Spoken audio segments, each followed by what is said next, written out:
Hey, I'm Lisa. I'm going to do the scripture reading this morning. We're in Ephesians 6, 1 through 4. Children, obey your parents in the Lord, because this is right. Honor your father and mother, which is the first commandment with the promise, so that it may go well with you and that you may have a long life in the land. Fathers, don't stir up anger in your children, but bring them up in the training and instruction of the Lord.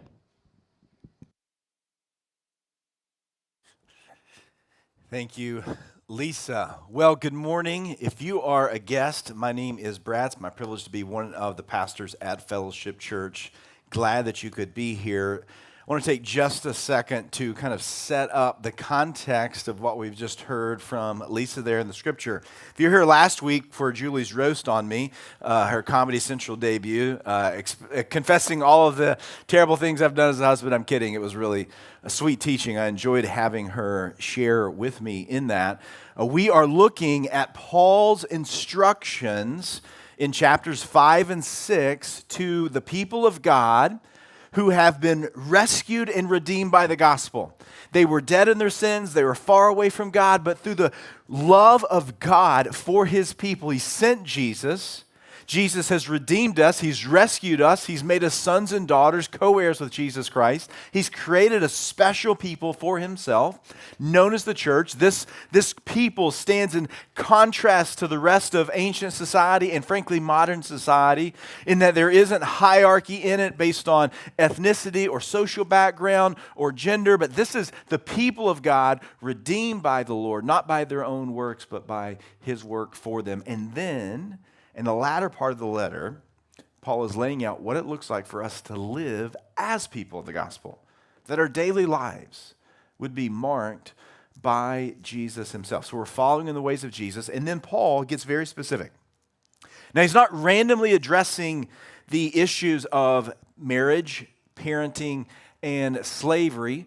He is addressing the ancient Greco reality that was established by their various philosophers. So I read a little clip from Aristotle last week and how about 380 years before the Apostle Paul is writing Ephesians, Aristotle was laying out the hierarchy, the structure for society. It was a big deal in Greek and it became a big deal in Rome to maintain those ideas.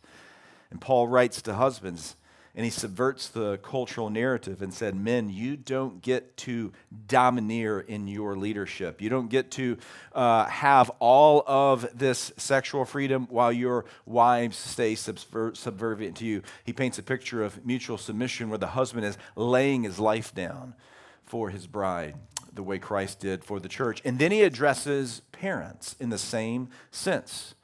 Now, for us to really understand the significance of these passages, we have to understand what the parent and child dynamic was in ancient Greek Roman life.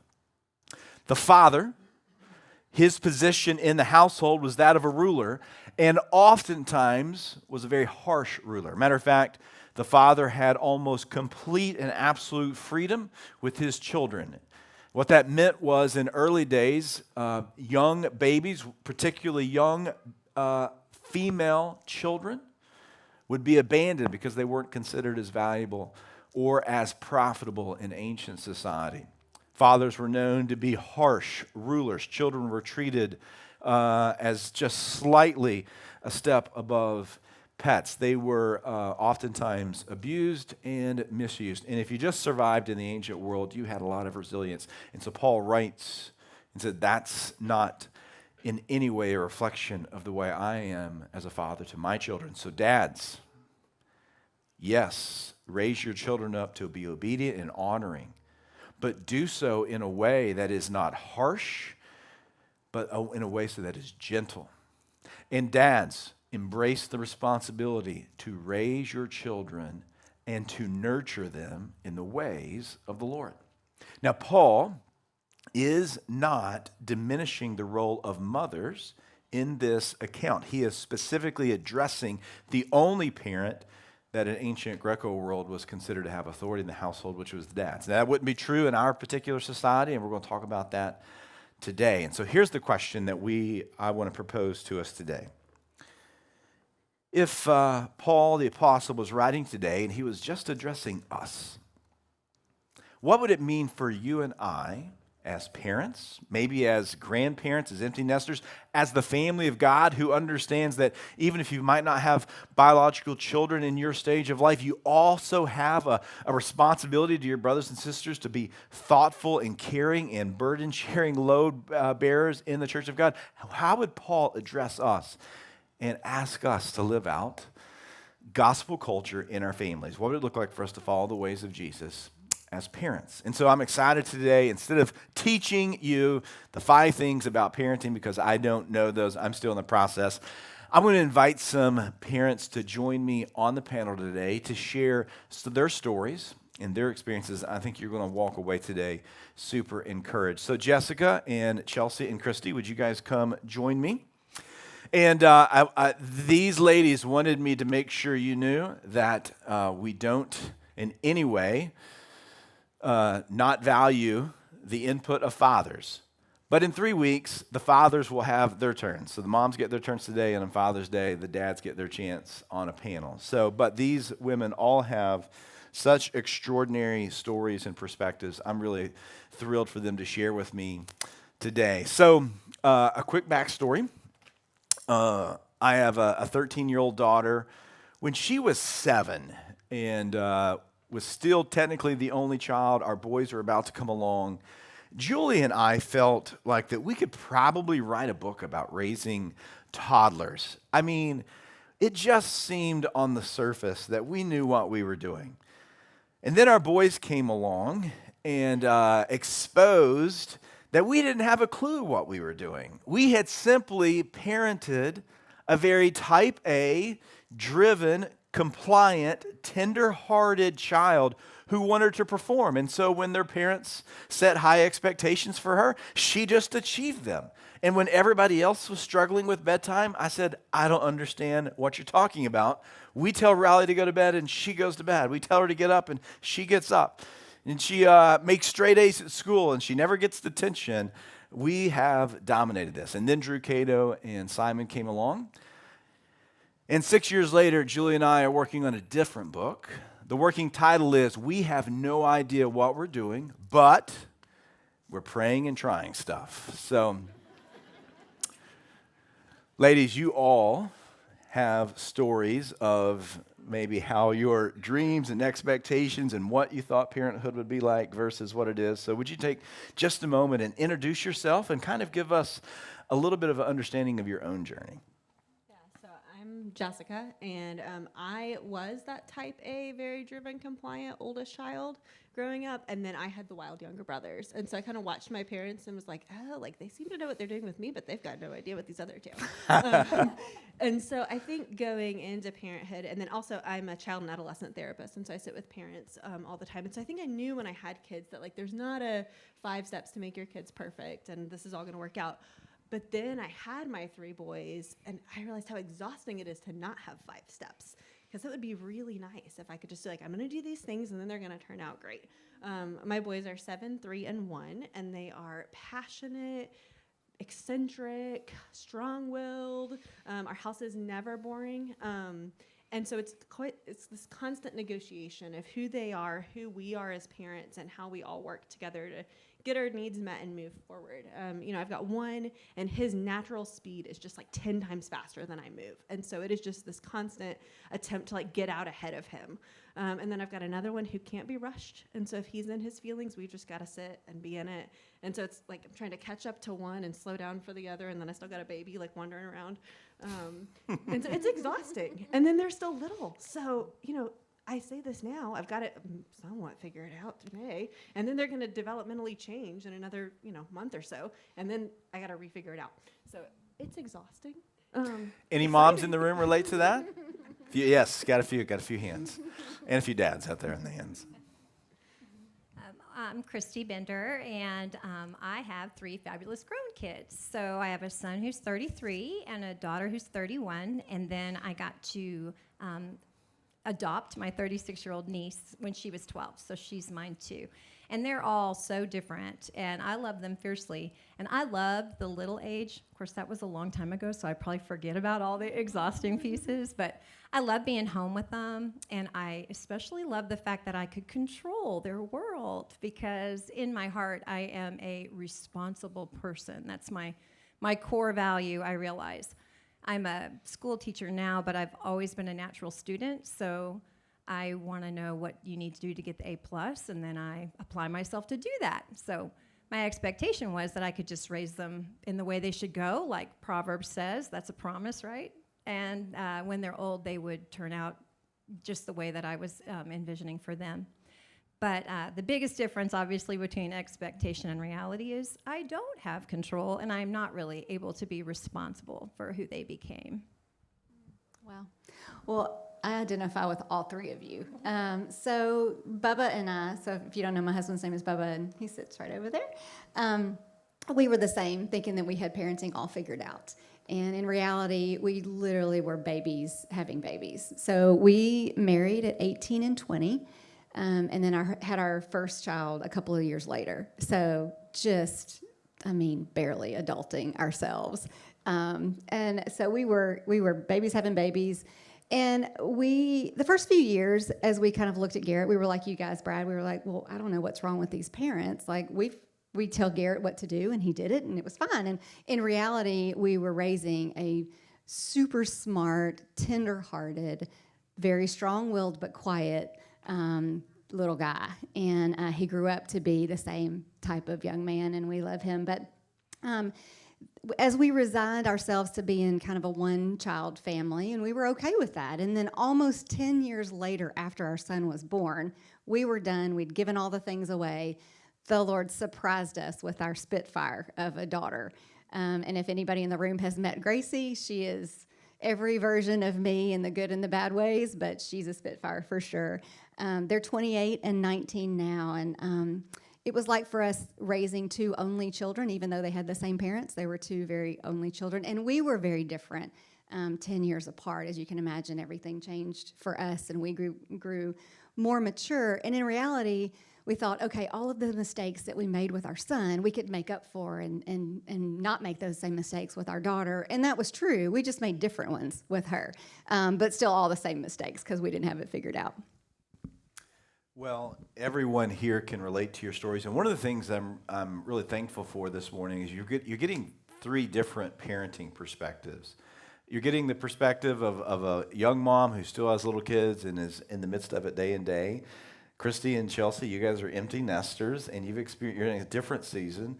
And Christy, you've experienced life as a single parent. So we're going to get a bunch of different viewpoints. But as we've talked, and as I've talked to any parent, one of the central themes that continues to come up is this idea of control. Because one of the signature trademarks of a red-blooded American is we want to be in control of everything, right? We are little control freaks, and I too want to control all the outcomes in my life, especially how my kids turn out. And so, Jessica, as a mom and also as a therapist who works with kids and parents, talk to us a little bit about the issue of control. Yeah, so I think when we have littles, myself included, we have this illusion that we have a lot of control. Like I, at the moment, can choose like what time I put them in their rooms to go to bed. Now, with my children, that doesn't mean they actually fall asleep then, but in theory, they have a bedtime that I get to control. And I can choose what foods they eat, and again, what I put on their plate, not necessarily what they eat, but I can put it on their plate. And I can, there's a lot of things I get to choose. I get to choose where they go to school. I get to decide who they get to play with, like who we invite over for play dates and those kind of things. And I watch parents ahead of me in life, as our kids get older, that illusion of control gets less and less because we start realizing that their world is becoming, and it should, more and more outside of ourselves. And adolescents are designed to seek new experiences and to try to figure out who they are apart from us as parents. And that is scary because I don't actually think we have that much control when they're little. We just like to think we do.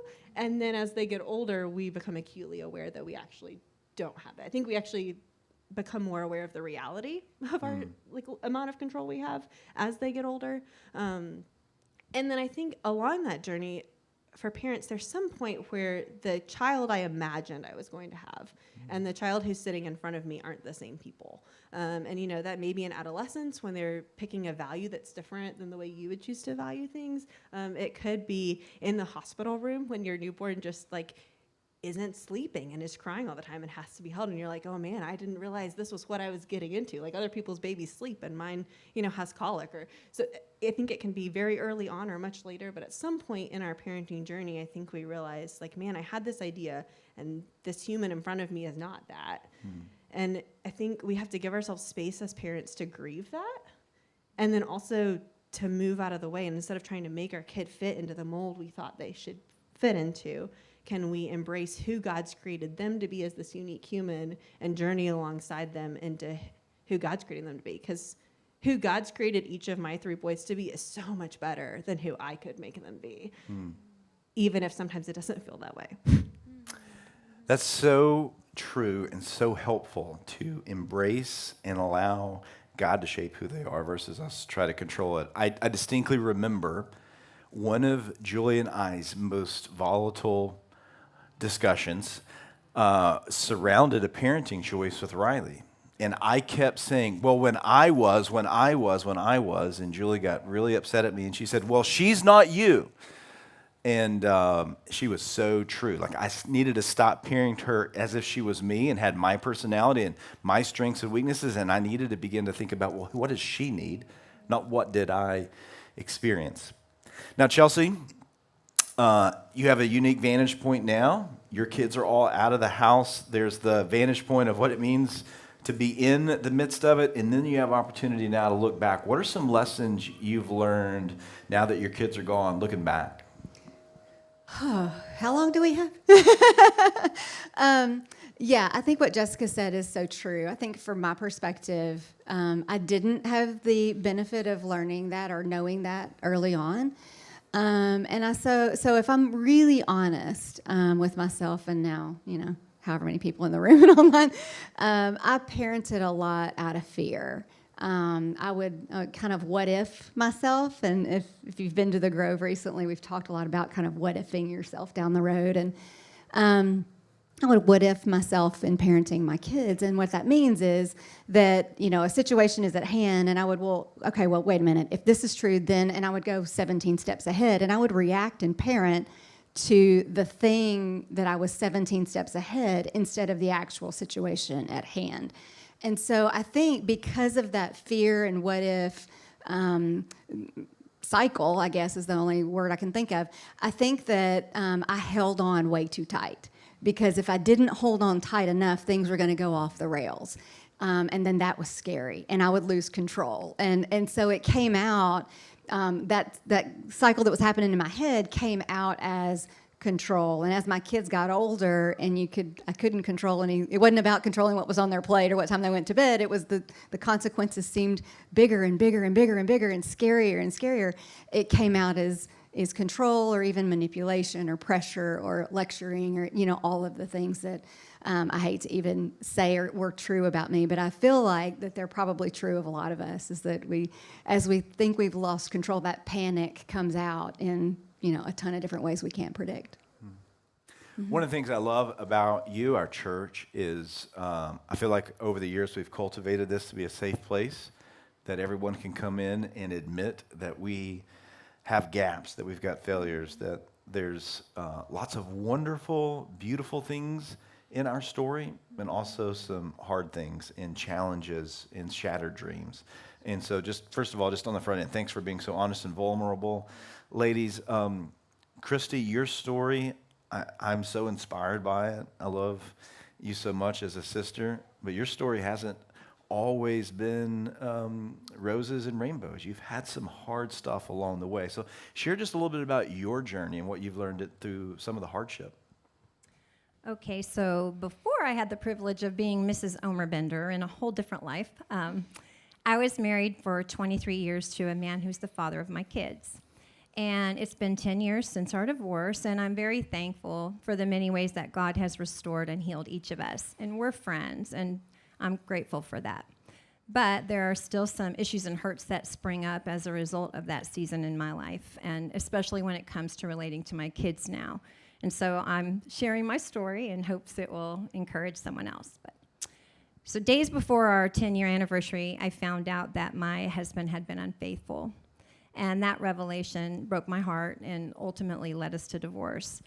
But while we were apart, he started going to a church that really focused on accountability, and they supported him, and he was very broken over his sin and the damage that had caused to our family. And he started going to counseling and invited me to the church with him, and about a year later, we remarried, and it was wonderful. My son was he was the best man, and the girls were the bridesmaids, and it was a beautiful story of restoration. And so 12 years later, my marriage fell apart again for the second time, and this time the infidelity involved a very dear friend and a leader in our church. And so to say that I was devastated is just an understatement. I really thought, oh, we're standing in the place where the fire's already burned. We're safe. We've done all the things. And so it was so just devastating. Everything I had invested was destroyed in a moment, and I needed grace just to breathe, just to get 5 minutes at a time or put the next foot in front of the other. And what made it even harder was that the church that had loved our restoration story kind of didn't know what to do with us when everything fell apart. And some of the ways that they responded really caused more damage to each of us and more hurt. And so my kids were completely crushed. And when they had gone through the first divorce, they were little and their understanding was limited. So they were tearful and sad and wanted their dad back home, but they didn't really grasp all of the situation. The second time, they're adults, and they had really bought into all of the teaching that we had shared with them at that church. The church was really strong in accountability and methodology, and we had guidelines for everything, which of course I loved because those were the 5 steps. If you do this, then you're safe, and I want to be responsible, remember? And so I was learning that stuff like nobody's business, and we were acing it, and then none of it worked. And so I had a refrain that played through my heart on repeat during that season. I kept thinking, you invested in a beautiful life, but now it's all for nothing. It's just ashes. And I desperately needed God. And the sweetest part about that season, if there could be a sweet part, was he showed up. And so he graciously met me, and he retaught me through his word and through people who had kindness to share with me. But one of my most profound regrets is that during all of that season, I had really parented, and we had really parented our kids according to a lot of legalism and really embraced all of those external constraints. And like the Pharisees, we were going to, protect ourselves and make sure that things were safe for us. And now I can see that God, who loves us so much, wasn't going to let us settle for that lesser functional God. He wants a relationship, and it's not really about the rules, and the external things can't change a heart. And so it wasn't successful, which actually is a blessing. But all of those years of legalism continue to present an obstacle for my kids, and I hate that because I can't undo it, and I want to fix it, and I can't. But I take refuge in the knowledge that God holds the trump card. He is bigger than my failures, and my constant prayer is that God will have mercy on me as a parent, and that he will do what only he can do, and that he will save my kids, and that he will also continue to use my story as something that can be beneficial to them. And Brad asked me what I would tell myself if I could talk to my then self, and this is what I would say. This is actually what I feel like God has spoken over me, and what people who love me have spoken over me, and what God said through his word. I think that God would say to me, Christy, the life you invested in and loved and worked so hard to build did matter. You invested in a beautiful life, and the God who loves you brings beauty from ashes. Destruction does not have the final word. In James 5:7, it says, the farmer waits for the early and the latter rains.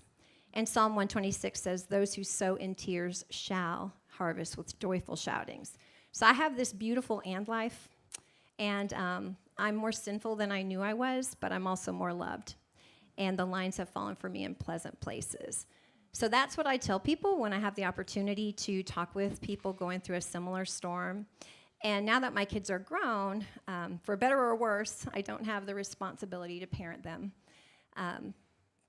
But so what I do is try to respect them and relate with them as adults. And I love the verse that says, those who look to him are radiant and their faces are never ashamed. So I feel that my privilege now is to just, and maybe it always was, grow in my relationship with the Lord in a way that makes my countenance attractive. And hopefully that opens an opportunity for me to have conversations with my kids that are honest. And rather than trying to control what they think or feel like I would have done in the past, I try to listen and understand them and know them and be a person that they would feel comfortable talking to about, subjects where we won't see eye to eye, but a safe place for those debates and those conversations to happen. And God has been really gracious to give me a good relationship with each of my kids. So I'm thankful for that mercy and for what he has done and what he is doing in their lives and in my life. And I'm really blessed to have Omer because he's such a blessing in that situation with them too, because they see a man of integrity, and that's a blessing for them. I don't know if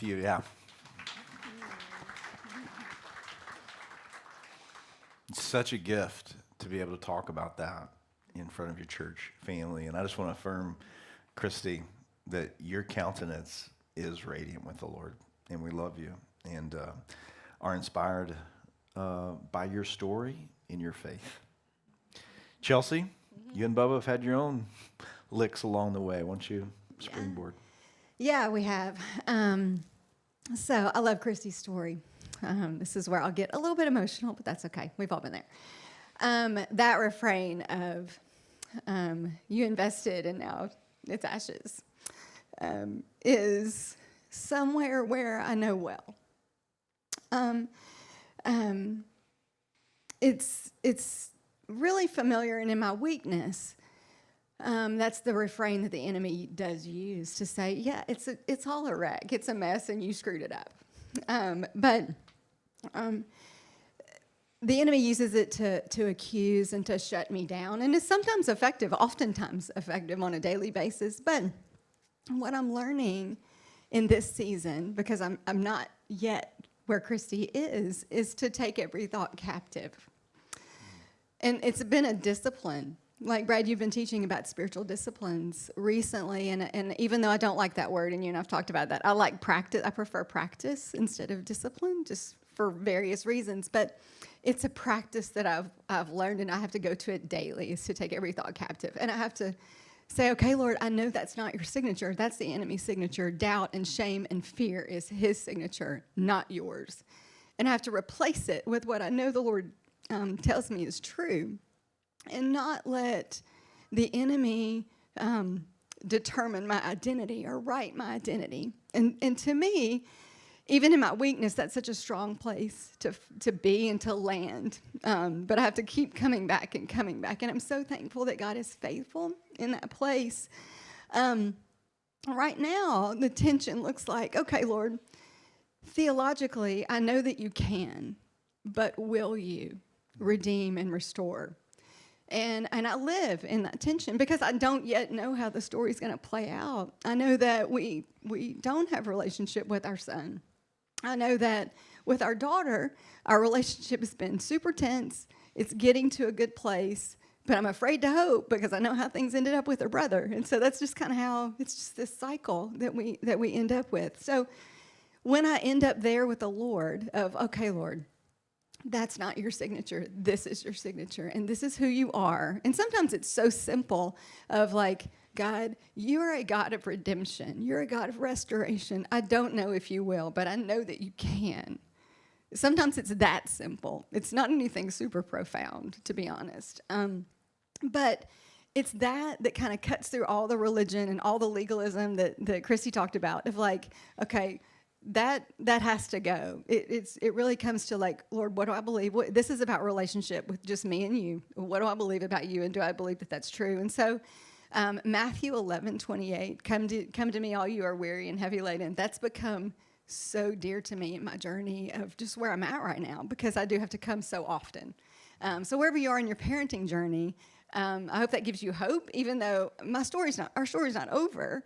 This is just where we are in this season, but there's even hope in the dark times of the seasons, I guess is my point. Thank you, Chelsea. I want to take an opportunity after what Chelsea said to remind you of something I try to do on a regular basis, and that is to not read your Bible like a collection of hero stories. It is the story of one hero whose name was Jesus. And so I would encourage some of you parents who might resonate with what Chelsea said, and maybe you're empty nesters and there's also some strained dynamics between you and your kids, to go find Psalm 3 and read the title of the psalm. Here's the psalmist. Here's how David titles Psalm 3. A psalm of David when he went to war with Absalom, his son. Man after God's own heart, patriarch of the Old Testament, one from whose lineage came Jesus, and his son has started a civil war and is marching Jerusalem to literally fight with his father. And in Psalm 3, David is expressing all of the fears he has and all of the anxiety because of what everyone else is saying. And he ends the psalm with, Lord, you're my only salvation. And so let that encourage you. Thanks, Chelsea. Thanks, Christy. Jess, for those in the room or watching online who have young kids, when I say young kids, I mean they're still in the house. They're somewhere between baby and high school. The last several years, particularly the last 2 years, have brought so many what I feel like are legitimately unprecedented challenges to parents, whether it be parenting through a pandemic or the unique nature of raising children who are natives to technology. Talk a little bit about what you're seeing and some thoughts you might have for us. Yeah, so, you and I talked a little bit about this even before this, talked that the last decade, we've really seen this huge increase in anxiety and depression among kids and teens, and that is correlated to kind of everyone has a smartphone and everyone's got social media. Before that just it wasn't an everybody thing, which isn't to say that we can hang all our hats on that as the cause of all of it, but I think we'd be naive to say that it's not somehow connected. Yeah. And the truth is, navigating, I think every teenager I sit with in my office and every parent of teenagers I sit with in my office, we talk about technology at some point, because the truth is it's new territory. We don't get to look to those ahead of us and say, how did you navigate this? Because it wasn't the same 10 years ago. And the truth is, even for our kids and teens, the digital world changes every couple days. It's viral today, it's out tomorrow. And so it's moving so quickly. Even if we thought we could get a grasp on it, it's going to change. And so I think if we can not, like we were talking about, we're not going to approach it with okay, well, we're just going to say none of it, or we can't control it, so we're just going to let it all be. But instead, can we navigate it with our kids and teens, saying I've never done this, and you've never done this, and it keeps changing, but we're going to figure it out together. And we might try some things and realize that that was more than we needed, or we got to pull back, and can we be in relationship and navigate that world together, knowing that our kids and teens are going to make mistakes on social media, and unfortunately it's going to be permanent because it's out there forever. But we're going to make mistakes as we help them navigate it too. And can we come back, apologize, and regroup? Because I would love to say, here are the 5 steps for how you keep your kids safe on the internet. And y'all, my oldest is 7, we're not there yet, but we are fast approaching it. And so I've got, I feel all that anxiety of, I don't know how to do this. But he doesn't either, and we're gonna figure it out together. And that's the best I have to offer for that. Let me extrapolate 2 principles that I'm hearing. I'm hearing that engagement with our kids is really important. That we can't treat them like Lewis and Clark and say, hey, go figure it out. We've got to do it with them, and we've got to be flexible. Yeah. We've got to be flexible. We've got to be able to adapt. We've got to have some agility. Super helpful. And along those lines, too, you kind of mentioned the pandemic. And, just anecdotally in my office and among other therapists, we're seeing this huge increase of need for, like, mental health services. Like, it's been hard. It's been hard on kids. It's been hard on teens. It's been hard on adults. We're all worn out. And so I think one is kind of being patient with one another in that. But also what we know is that we all are going to go through hard things in our life, and as much as we'd love to protect our kids from those things, we just can't. Like, we can't protect ourselves from it, we can't protect our kids from it. But what we know is that when we go through traumatic experiences, one of the biggest protective factors, which isn't a guarantee that we walk away resilient, but is a protective factor, is having relationships. So whether you are a parent or if you're not a parent, you've got friends who are parents, can you join in and be in relationship with one another? Because when we're invested in those parents, in those kids, in those teens, we are more likely to have them walk away from this experience with resilience rather than walking away with trauma. So helpful. Christy, you are one of those saints who teaches elementary children. First grade teacher. It's amazing. I went to field day with my kids last week and was like, these people should get paid $100,000. Talk to us about what you're seeing in children and families from a teacher's perspective. Well, I really see what you're seeing too. Over the past few years, I've seen a greater number of kids coming into school with the social and emotional needs that make it really hard for them to be successful academically. And on top of that, we keep increasing the rigor of what we're expecting from little guys. So my first graders, at the end of first grade, they're supposed to be able to write a paragraph that has a thesis statement, 3 supporting details, and a concluding sentence. I did that in college. It's like they really are being asked to do a lot. And a lot of them are coming in and falling asleep on their desk, or coming in not knowing how to work through emotions that they're dealing with throughout the day. And I think that what's happening is that a lot of families are stretched very thin, and they don't have the extended family support that a lot of us had, or that I definitely had. And so they're bearing a lot of the burden, and it's actually being transferred a lot of times to teachers. And one adult and 20 children, as hard as I try, I can't meet all of those needs for those kids, and so they're largely left unmet, and we have a lot of behavior challenges. So I was thinking about, like, with the church, I think what you're saying is exactly right. I think that God is the only one that can change hearts, and people need relationship. And so where we have the opportunity to come around families that are in a different season, because we tend to congregate with the people that are the same as us, but, reach out to the neighbors in your neighborhood. If they've got young kids and you don't, that's an awesome opportunity to, help with some homework or throw a ball in the neighborhood, and just build real relationships where you have an opportunity to talk about real challenges in real life and really who God is. And I think those are the things that would make a difference. People need the support of extended structures, and I think that's what the church is supposed to be. And it's easy to get in the groove of our own busy lives and miss the opportunity to kind of work forward and backward with people in different seasons. But when you have volunteers that come into the school and help, and that's come around families, it makes a difference. That's definitely obvious. I love what you're saying, Christy. And I don't want to diminish some of our vision of kingdom work, but sometimes when we talk about kingdom work, our minds go to large-scale evangelism, taking, pallets of food to underserved countries. Praise Jesus. Let's continue to do more of it. But sometimes when like I said, when you just become somebody who helps in the carpool, when you provide some respite by just offering maybe some free babysitting to a young couple, when there's some tutoring, like, that's kingdom work. We're bringing good and light to our neighbors. And we are living in a unique age. Since 1965, we have more families living independently of a support system and extended family than in any other period in human history. I grew up surrounded by grandparents, aunts, uncles, cousins. That is so not normal anymore. And as a church, one of the things that we can do is we can, like you said, I love that, become that new extended family, which shouldn't be a big stretch for us, because what are we? We're extended family in Jesus. So good.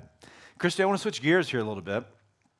Julie and I have been talking since that we are in year 20 of marriage, that the next big decade will be where you're at. We'll be empty nesters. And we've been talking about what do we have to do in the next 10 years so that when our kids leave the house, we still love each other. And one of the things I love about you and Bubba is, I'll just affirm, is the way you guys love each other to this day. You guys are good models for that. So just talk about what you've learned in this empty nest season as a married woman, as a husband and wife. Wow. Well, he's still my favorite human. I tell him that all the time. We are finding that, we're still those crazy kids that married as babies, and it's super fun, but we're really, we're able to actually date again. You know, we had a date night when our kids were growing up, and I'm just going to say it out loud. Like, those date nights, they're fun. They're super fun. But you don't date the same way when you have littles at home as when you don't. And so since we don't, we can actually date again and have fun, and we're loving that. But I think now that we're older and we have lived we've been married 31 years. We've been together for 35. So we've literally lived a lifetime together already. And we've seen each other through lots of different phases, but we're able to give each other space to grow and to grieve and to process. And I was thinking about it this morning, like, I can't think of the last time that either one of us said, "you always" or "you never." Like, early in our marriage, those statements were really... I think we both said it a lot. You always do this, or you never do this. And I can't think of the last time that we've done that, because those aren't true. Neither of those are true. So that's pretty fun. The other thing is that, and we've joked about this already, but that Bubba is married now to the fourth version of me. He's been married to the same woman all these years, but he's literally had 4 wives so far.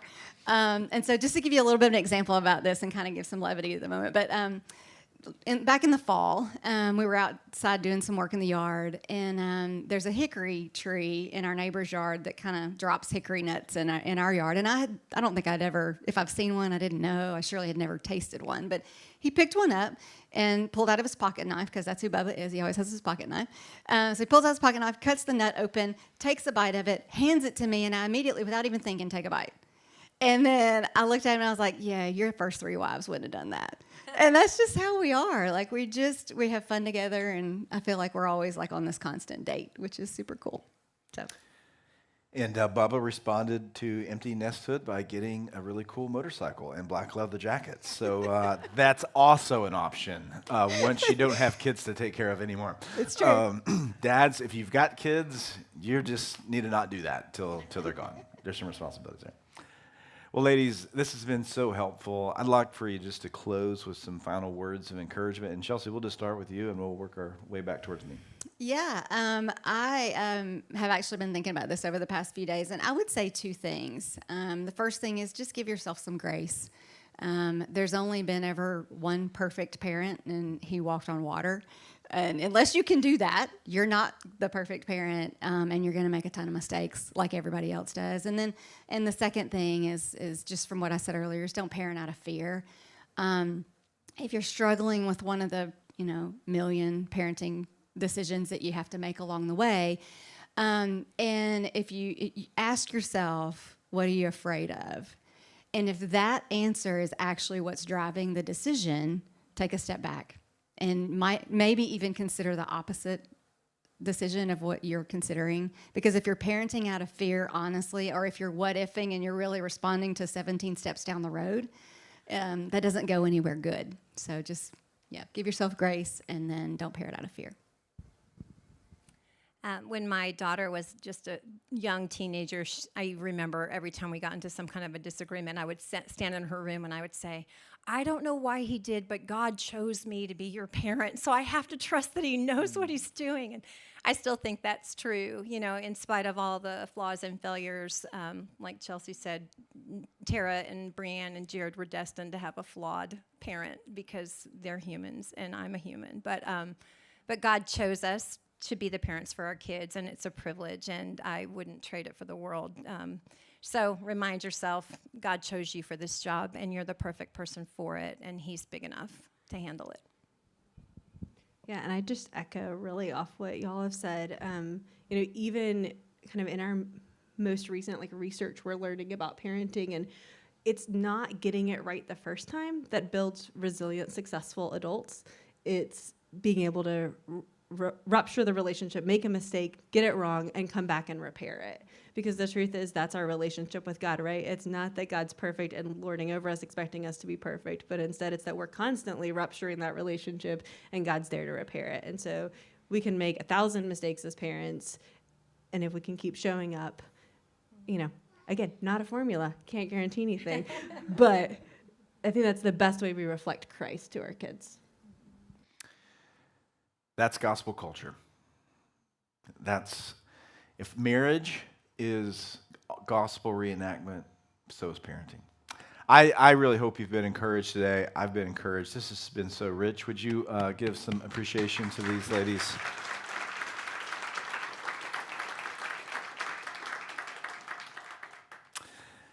Let me close this in a word of prayer and particular blessing over the moms and dads in the rooms and those of you watching online today. Heavenly Father, we want to pause to not take for granted that you have invited us to call you Father, that you see us as sons and daughters, that you see us as joint heirs with Jesus. Like David when he found Mephibosheth, and Mephibosheth was filled with fear that because he was the grandson of Saul, that he was somehow another David's enemy. But David said, no, you will sit at my table for all of your days. You have been so faithful, Lord, to love us relentlessly, to continue to invite us back to the table when we get up and walk away because we feel unworthy. Because, Lord, we are unworthy in our own merits, but, Lord, you have made us worthy. We have been given your righteousness, and we are so grateful for us. So, Lord, help us to parent as sons and daughters of you, as those who have been invited into relationship with you, those who have been forgiven over and over and over. And may we relate to our children, may we relate to one another as brothers and sisters in the culture of this covenant love that you have for us. Thank you, Jesus, for this day, for your people. May you be glorified as we leave here today, living according to your ways in your kingdom. In Jesus' name, amen. Well, it's been a great Sunday gathering. Look forward to hanging out and chatting with you after the service. God bless you. We'll see you soon.